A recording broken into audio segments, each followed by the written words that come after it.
Welcome to Moments with Marianne. This is your host, Marianne Pastana. We're here today with special guest, Richard Sparks, and he's here to share with us his hot new epic fantasy book, New Rock, New Roll. Are you looking for a book you won't want to put down that combines both gaming and reality? Well, today's guest is here to share with us just that. Richard Sparks' writing credentials span the gamut of the entertainment world, from film, TV, and books through lyrics for operas. He has been commissioned by the Los Angeles Opera and has completed translations and adaptations of classical operas. He has worked with such luminaries as Placido Domingo, Rowan Atkins, and John Cheese of Monty Python and Fawlty Towers fame. Richard got his big break as a writer on Not the 9 O'Clock News on BBC TV and was the author of Atkins' famous Schoolmaster routine, in which the future Mr. Bean puts on a hilarious spin on attendance taking and discipline. So welcome to the show, Richard Sparks. Thank you, Marianne. My goodness, what an honor it is to have you here and to talk about this book. I have to ask you, what inspired you to write this? Oh, well, it came out of my love of role-playing games online. I was just galloping around, getting up to mischief with my teammates in my ear, and they were all over the world, all scoundrels like me, setting a trap for some other team in some magical sword and sorcery game. And I was just thinking, what would it really be like to be that guy, that heroic young battle mage, galloping around with his magic staff, ready to rumble and see what the world has for him. And of course, there's only one way to find out it. And for real, by the way, not in a game. And the only way to find out was to write it. And of course, once champion finds himself in this new world, he'd be completely useless. He may have just won the World Championship of Sword and Sorcery with his teammates, but pushing a joystick around or mashing a keyboard is a far cry from wielding an actual sword in an actual wilderness, being chased by actual wolves. So things get worse, as they would. So he's got to survive and find his teammates and figure out what's going on. And if he's going to work out why he got there and what on earth happened, he's going to have to get through to the end of the quest that reveals itself. Well, you have written such a phenomenal book, and I love how you just interweave everything together. Now, were the characters kind of writing themselves, or did you kind of have a game plan? Game plan, get it? Very good. They write themselves. Characters always reveal themselves. I mean, basically, the lead character is kind of based on me, who's a retired, middle-aged English school teacher in the countryside in England who's found this new life playing online games, and his two best friends, who he's never met in real life, he only knows their avatars. One is the avatar of an Australian orc, and the other is the avatar of an Asian American girl, sword dancer. And the three of them, as I said, win the World Championship live online with 40 million people watching. And the next moment, he's all alone and in quite a bit of trouble. So, yeah, everything revealed itself. Some of the characters who revealed themselves in book one reappear to play bigger parts in book 3 and 4, for example. I've written 4 in the series so far, and I'm working on the 5th at the moment. So, yes, characters reveal themselves. The story tells you where it wants to go rather than the other way around. I mean, I've spent 40 years as a scriptwriter, so I've had plenty of opportunity to learn what makes story structure work. And a lot of it is getting out of your own way. Well, I'd like to touch on that. I mean, because spending 4 decades writing for screen and stage and radio, I mean, how do you, one thing, do you maintain that bliss and then keep crafting new narratives? Yeah, I mean, well, I just love writing. I love reading about writing. I've always loved reading stories. And for me, the most important part of books is storytelling. I think your job is to be a storyteller, to be an entertainer. I studied literature at Oxford University, language and literature, but at the same college, incidentally, that J.R.R. Tolkien was slightly ahead of my time, and also Philip Pullman, Exeter College, a mere 700 years old. And there must be something in the water there for us to come out writing fantasies. And language and literature, and often people think that storytelling is not the most important thing about novels. Well, I beg to differ. I think if you can't do plot, you lose my interest. And a good narrative drive is, to me, the sign of a good writer. So how do I keep my interest? Well, nobody's going to pay you to write novels straight out of university. Take any job you can get. So I did student sketch shows as a writer. I was also in them as a rather feeble performer, but I enjoyed doing it. And then that led from one thing to another, and got a job in Welsh television in a very lowly capacity. And then when I got up to London, I had a couple of credits, so I managed to find a really good agent. She was agent to, let me see, 3 Monty Pythons, Douglas Adams, who's my exact contemporary, so we worked together. I have the Douglas Adams stories, but we don't have time for those now. Who else? Well, that'll do to start with. There were only about 25 of us. So you just keep taking any job you can get, and that way you learn. You learn a lot. And then that knowledge all germinates away and matures and comes out the other end if you're lucky. Well, it seems, I mean, for those, I mean, Douglas Adams wrote The Hitchhiker's Guide. So that's quite a accomplishment to be rubbing elbows with those types of folks. Did that have any influence, or maybe just that time have influence on your writing today? Oh, absolutely. I mean, we're all products of the others. It is impossible for anyone to emerge fully formed out of the forest. And I quote the French singer Charles Aznavour, who's in the room when he said, I was in the room when he said that. That's a brilliant observation. We're all drinking from the same well. Orcs weren't invented by Tolkien. They're in Beowulf, which is over 1,000 years old. And he was a scholar of Old English Anglo-Saxon. Yeah, I'm working with Douglas. We put something together for, what's it, Doctor Who? Because Douglas was working, I think, as a script advisor on that.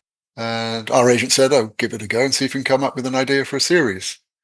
And we put something together. I can't remember anything about it. And Douglas showed it to the producer, and they said, "Oh, we just did this story 3 seasons ago," or something like that. So that never went anywhere. But of course, when you're rubbing shoulders with Pythons and people like Douglas, and there are other great writers you'll never have heard of, TV writers from that period in that stable, and of course, they're friends. You bump into everyone, you see their shows.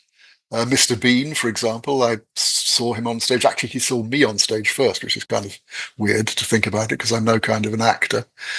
My friend and I were doing a 2-man sketch show at the Edinburgh Festival, and he and the current crop of Oxford students came along to support us, which is great. Someone introduced him to me afterwards, and he was very complimentary. So my partner and I went to see their show a couple of days later, and when he came on stage to do one solo piece, it was just, we turned to each other and our jaws hit the floor. And that was the real thing right there in front of us. So, yeah, I mean, I worked with Rowan. I wrote the piece that launched his career in a way, which was a sketch in The Secret Policeman's Ball that John Cleese produced. That was 1979. That was recorded, but I wrote it in 1978, and he did it in a small sketch show, which John had seen. And Rowan called me and said, John wants me to be in his new big charity show, and can we do The Policeman? And I said, wow, congratulations, and you certainly can. So, yeah, of course, you meet, and, then we go to the theatre and meet all our heroes, like Pete Townsend with an acoustic guitar wandering past, I remember. So, yeah, you soak in everything from everywhere. Keep your eyes open and keep reading and experiencing and having your eyes open. What a phenomenal, rich history you have. And it's easy to see how this all plays into this wonderfully written book. Well, on that note, we're going to pause here for a quick break. We've been speaking with Richard Sparks in regards to his hot new release, New Rock, New Roll. We'll be right back after these messages from our sponsors. Are you an author, speaker, or expert who is looking for more publicity? Visit radioguestlist.com and sign up for free interview requests from shows looking for guests. Radio Guest List is the #1 free booking resource for radio, podcasts, and TV talk shows who are looking for experts like you right now. Visit radioguestlist.com and sign up today to get the visibility you deserve. There comes a moment when you realize you're somewhere special. When you discover that each beautiful creature that you see has been rescued from a life of absolute horror and brought to this incredibly free place, here's where their lives were forever changed and where yours will as well. Discover over 500 tigers, bears, and lions at the brand new visitor center at the Wild Animal Sanctuary just outside Denver. For more information, visit wildanimalsanctuary.org. Discover true freedom at the Wild Animal Sanctuary. It's one thing to become attached to your perfect home, but what do you do when that home becomes attached to you? A family in dire need of a fresh start, a mysterious house tied to the past. Buried deep within the foundation of the old Far Hill Manor lies a centuries-old secret. Dark forces or something stronger just waiting to be discovered. Caretaker, a supernatural thriller by breakout authors R.J. Halpert. Internationally recognized and award-winning author Judy Goodman works and teaches outside the box of limited thinking. Working with people from every walk of life, her goal is to empower you to be the best you can be, no matter what the challenge is. Born with the gift of seeing beyond our normal vision, she has an extraordinary gift of working with every challenge. Teaching beyond conventional wisdom, her work is described as life-changing. Visit judygoodman.com. That's judygoodman.com.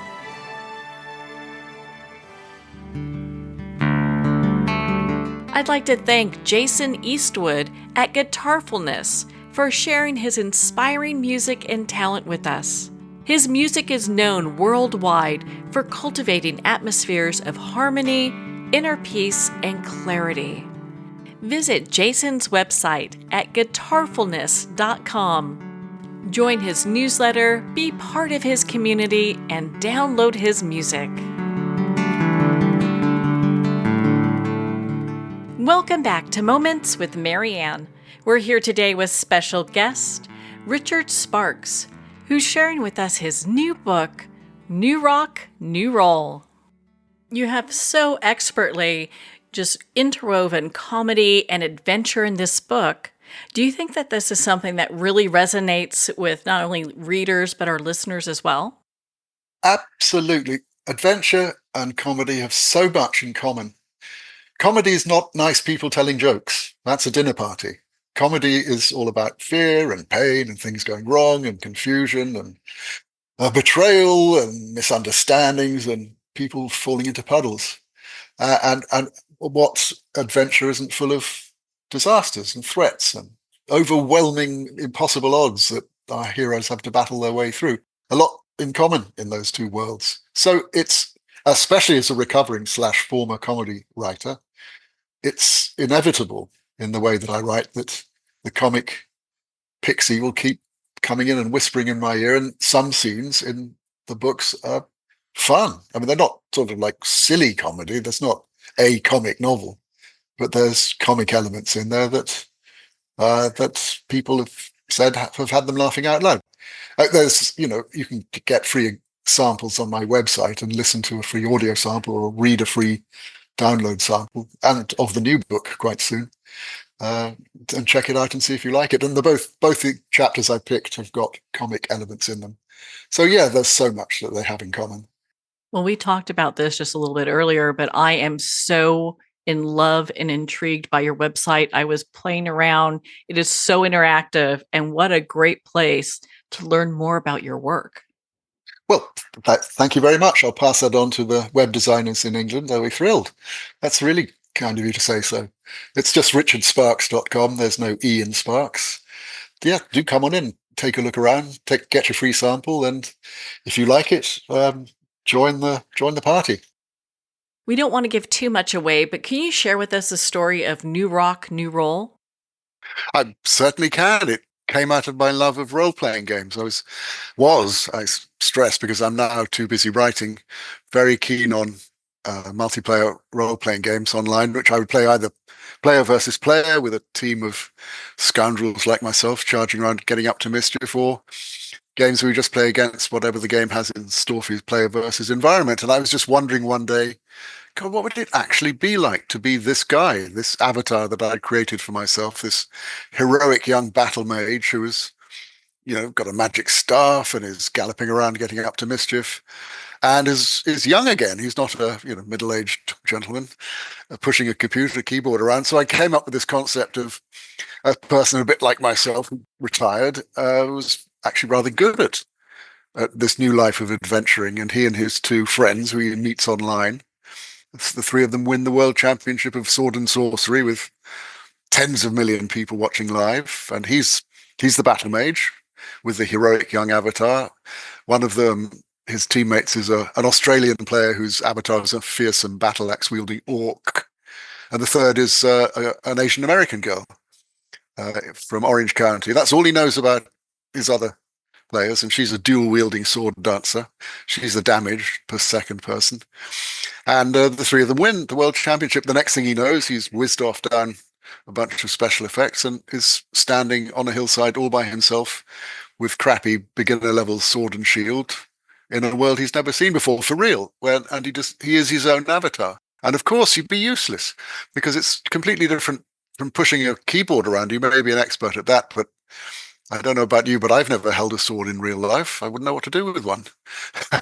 And he could hear wolves coming to get him. So of course, there's a lot of comedy and amid the adventure and the dangers and things going wrong. And immediately things get worse. And eventually he finds himself being recruited into some lord's army, much against his will, and rather he's sold into it, in fact. And he trains up and he gets good, and he re-meets one of his players, Grell, the Australian orc character, and they pick up a young scoundrel, streetwise thief, and the three of them go off to war together. Meanwhile, there's no sign of the girl Christo. Who knows where she is, and but the fact that he's found one of his players gives them hope that the other one will be in this strange new world, whatever it is, which is a sort of medieval fantasy sword and sorcery world, pre-industrial revolution.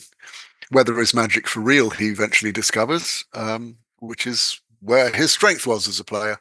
So it unfolds and it develops, and a quest unfolds in the world that they get to, which pits them against overwhelming odds, against a foe a lot more scary than anything they've faced in their games.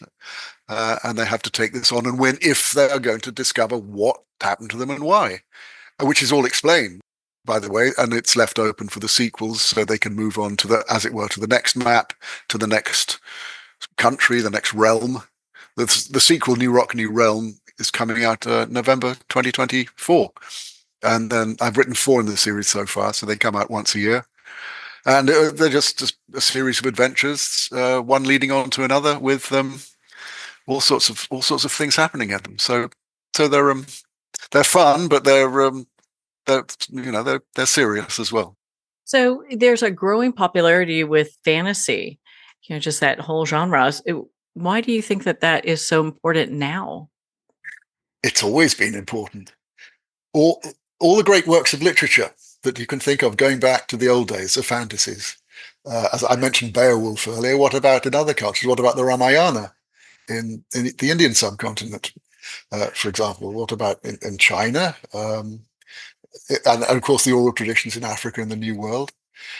They are all fantasies, shapeshifters and monsters and who's in the forest. And in Europe, our folk traditions, going back to the stories written and discovered by the Grimm brothers, Hans Christian Andersen, they have very, very deep roots. What's out there? What's different? What is possible? Dragons? Who thought of dragons, and how did that come about? And why? Well, it's obvious why we love them. It's having a moment now because it's being rediscovered correctly by every new generation of readers and consumers of films and TV. Can you share your website with us one more time? www.richardsparks, all one word, .com. And the new book is to be published, New Rock, New Realm, the sequel, is to be published on November the 15th. And so there'll be samples of that up within the next few weeks, both a physical sample for you to download and an audio sample of me reading it for you to listen to. Check it out. See if you've read the first book, you get a sneak preview of the second adventure. They're all adventure stories. So yes, richardsparks.com. Well, Richard, thank you so much for taking the time to be on the show with us here today. It's been a pleasure, Marianne. Thank you for having me. Well, thank you, Richard. It's been such an honor to spend this time with you and to talk about your new book, New Rock, New Roll. Make sure to connect with Richard at his very interactive website at richardsparks.com. There you can learn more about his books, download a sample, and be the first to hear of updates for this page-turner of a series. Well, we're at the end of our time today. I'd like to thank everyone for tuning in. You've been listening to Moments with Marianne, where we make every moment count.